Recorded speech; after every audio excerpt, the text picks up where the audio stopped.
Hi, and welcome to a Sweet Careers video. This is Grace Cutney.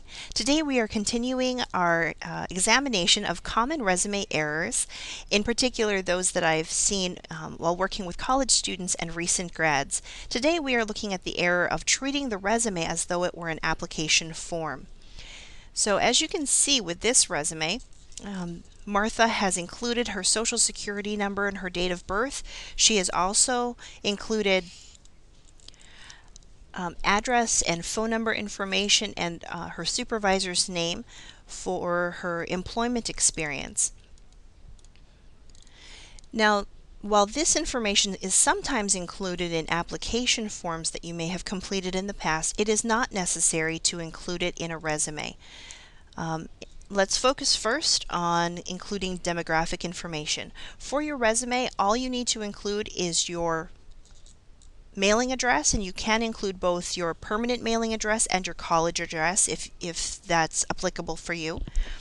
A phone number, preferably the number that you can be reached at most readily, such as your cell phone number if that's where you're most easily found, and then a professional email address. Your social security number, your date of birth, marital status, height, weight, those kinds of things should not be included on the resume. Sometimes some application forms will include boxes for you to include your social security number, your date of birth.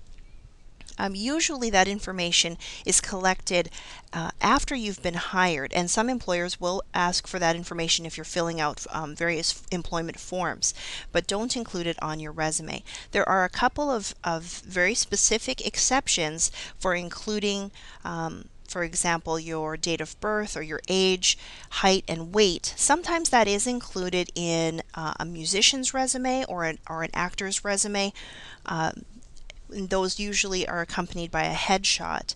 So those are very specific examples, but it's very, very rare that it would be required that you would include your date of birth or any of those kind of specific descriptors or demographic information. So please don't include any of that, especially not your social security number.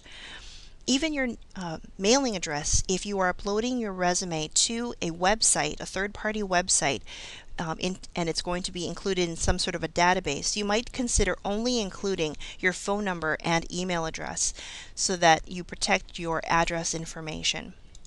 Similarly, in the experience section, you do not need to include the names of your supervisors, their address information. I would include their city and state, but you do not need to include the employer's phone number. Similarly, it's not necessary to include the reason that you left the organization.